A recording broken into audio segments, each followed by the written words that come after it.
double month special edition. We're going through not one, but 2 months worth of music videos in this post, both July and August 2025. I can write about the September videos next month. Right now, I'm doing this.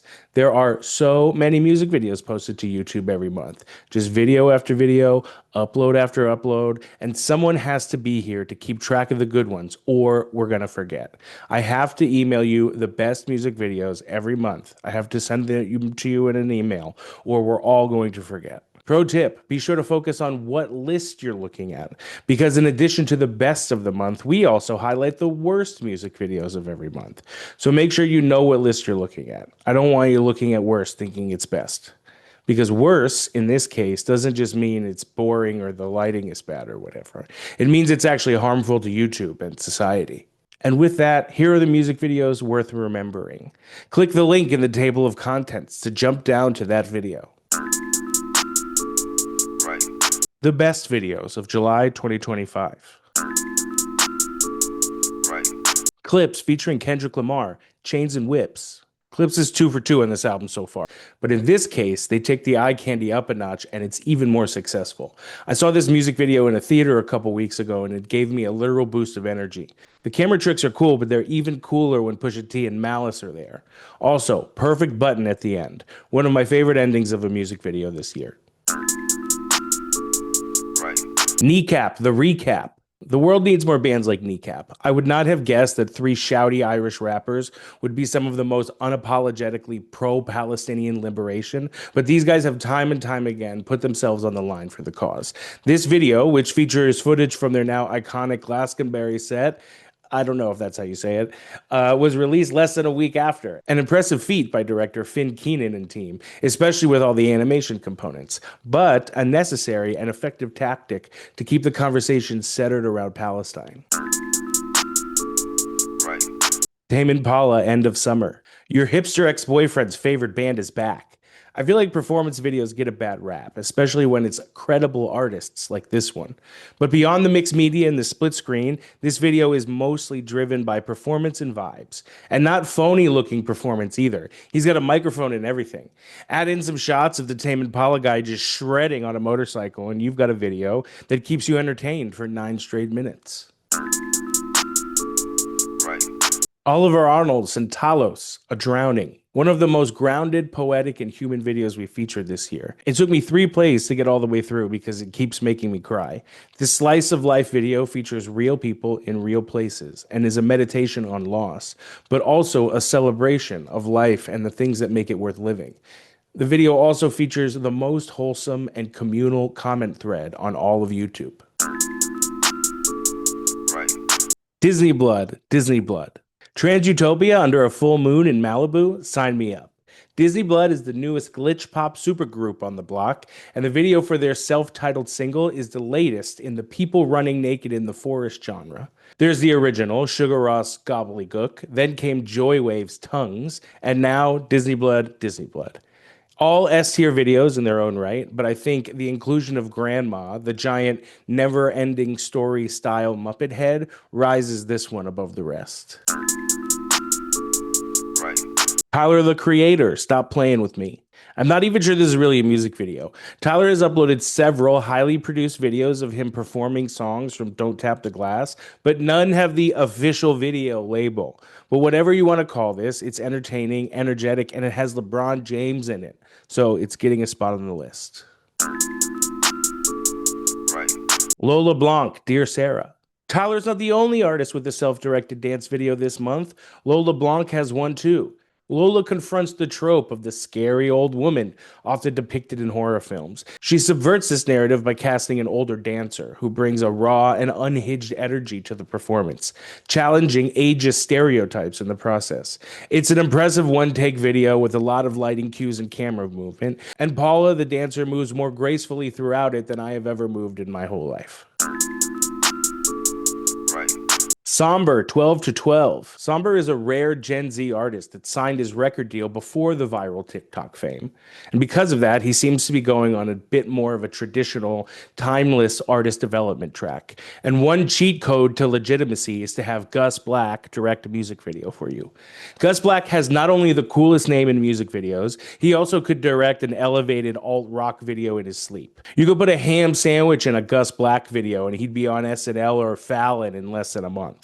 Luckily for Somber, he's more than a ham sandwich. He's like a hot Julian Casablancas type that looks like he's never smoked a cigarette in his life. At one point, he shows up in a freaking vest over top of a crop top, but I gotta admit, he's pulling it off. Right. Dana Paola, Key Calor. This video has it all, a funny and interesting narrative with performance and dance woven into the story.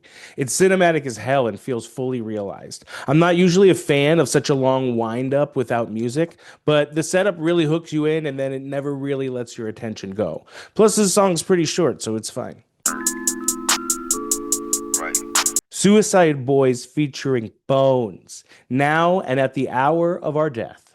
I've never really looked that deeply into the lore of Suicide Boys, but their Wikipedia page is a lot more tame than I expected. It's interesting to think that their name was both perfect for the SoundCloud era and also just censored enough for the authoritarian, self-censored algo speak that all the kids are doing now. You see this mixed media aesthetic a lot these days with film, VHS, and digital all mashed together, but when applied to the world of the Suicide Boys, there's a rawness and messiness that makes it all feel distinct. That handycam footage hits different when it's being used to film an entire trailer being burnt down. Right. Gundelfinger, Ikovo.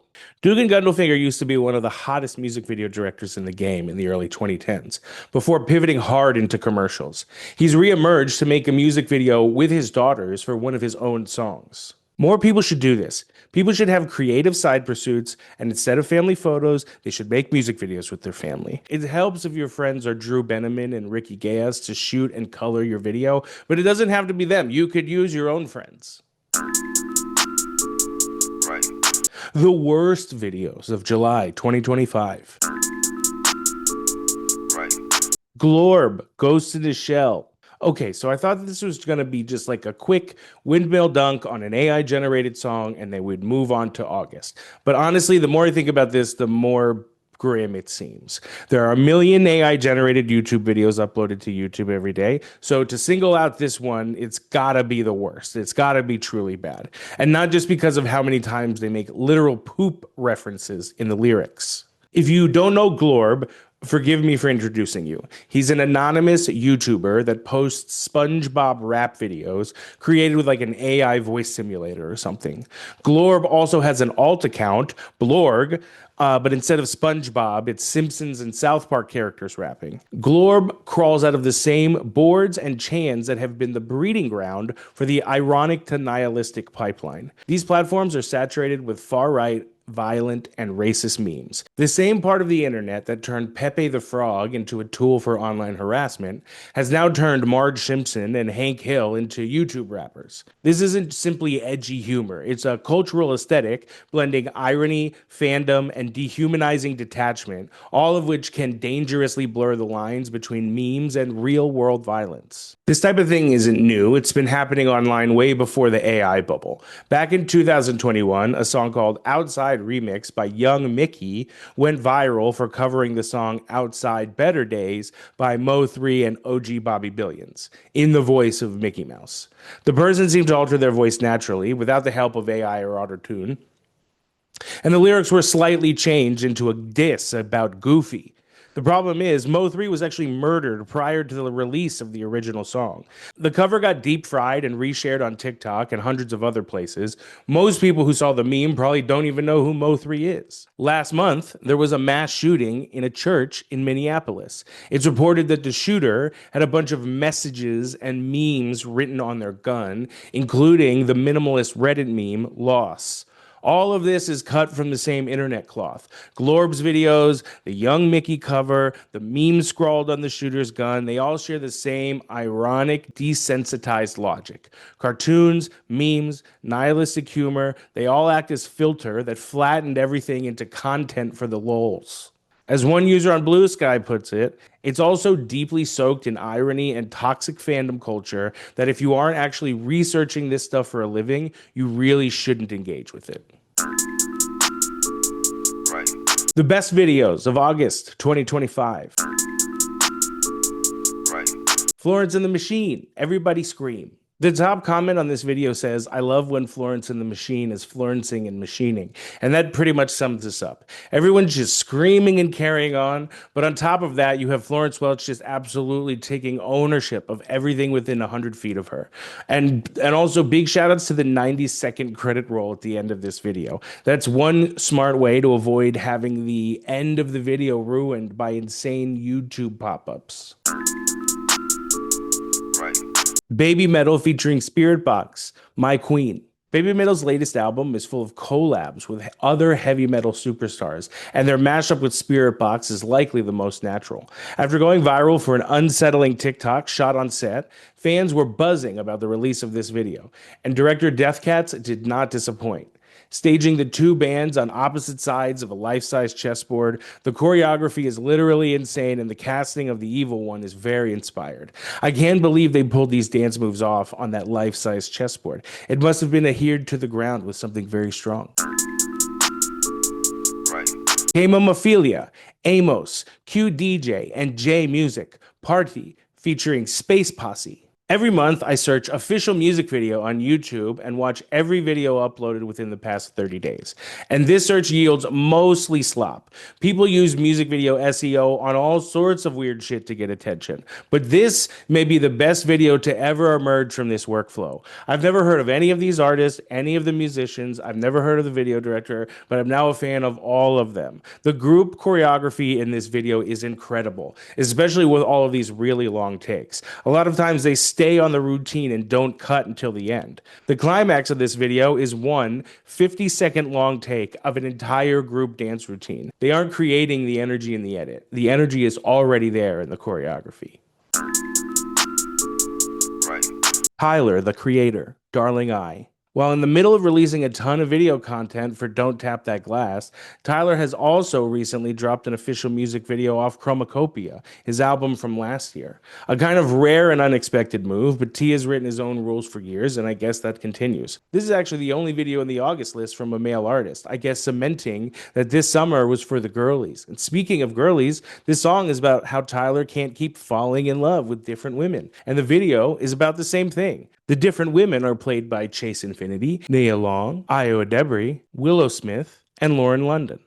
We know this because, like the Florence video, this video has a 50-second long credit roll at the end. Right. Chapel Roan, The Subway. Musically, I'm not fully bought into Chapel Roan. It feels too much like show tunes to me. But this video is the envy of anyone that's ever tried to shoot a music video in New York City. They weren't just running around with a camera. They went big. Street closures with wind machines. Fountain dips in Washington Square Park. Gross. Lighting the Underground Transit Museum to look like a working subway. They did all the hard stuff. When a video obviously faced no budget challenges, you have to ask yourself, is this good or is this just expensive? And while this video does fall on the side of good, it's the details that make it great. The city bike, the green lady cameo, the old guy manspreading so Chapel Roan can't sit down the whole time. That's the New York I remember. Right. Sabrina Carpenter, Tears. It's clear Sabrina Carpenter is just going to keep showing up on this list. She just puts the right kind of effort into her music videos. They're fun and entertaining, which is good. Her latest sets her in a Rocky Horror Picture Show style predicament. Car trouble, a spooky mansion, and lots of drag. We're here for it all. Also, the guy who plays the evil one from Baby Metal is in this video, which is exactly the type of callback we like here at Music Videos Never Die. Ella Rosa, Weapon. Ella Rosa Weapon is a sharp, unapologetic critique of male entitlement. The video is heavy on style and attention to detail and balances humor, discomfort, and a spirited and convincing performance from both Ella and the male lead, making it one of the most compelling and thematically precise releases this month. There are dudes in the comment that misinterpret the video to be about male self-discipline and moral integrity. I can't tell if these guys trolling or if they're just unsuspecting gooners, but either way, their comments add even further layer to the video's themes and ideas. Right. Ashniko, Trinkets. Wow, this video is unsettling. I love it. Stop motion, puppets, animation, nails. The execution on some of these ideas and techniques is truly next level. This is the second video in a row that deals with gender roles and objectification, but whereas Weapon is more of a takedown, Trinkets highlights the absurdity of these dynamics. Ashniko basically treats her pretty princess boys as human labubus, riding them around, attaching them to her bag, and throwing them away when she's done. Also, important to note, we have another video with a full credits roll at the end of it. August was a big month for burnt-in credits. Right. Cardi B, Imaginary Players. Commissioned by friend of the pod, Kareem Johnson, this video seems designed to showcase Cardi B's jewelry and fancy wardrobe collection. She's got designers on that I'm not even going to try to pronounce. But no need to overthink it. This is everything it needs to be. We're allowed to have one video without social commentary or subtext. Sometimes a hip-hop and fashion icon just needs to come back and remind everyone who she is. Right. The worst videos of August 2025. Right. Tom McDonald, The Devil is a Democrat. I can't believe this guy's rapper name is Tom McDonald. This one is a lot more surface level, so I don't have to go as deep as I did for Glorb. A lot of people view politics like they do sports, but that's not what this is. I don't care if he dunks on Democrats. The elected Democrats have been largely pretty terrible since Trump retook office. But this dude is like outwardly anti-trans within the first 18 seconds of this song. This is the type of video you need to watch on incognito mode or else it's going to fuck up your algorithm fast. The concern is less about this one idiot making a terrible rap video about brain rot hot button issues from Twitter. It's that there are a lot of regular people that base their whole identity on the ideas of this song. Right. Right on. Woo! And that is it. Anyone that made it this far is a true music video head. So what did I get right? What did I get wrong? Sound off in the comments and let me know. Hey, hit me late. Up all fucking day.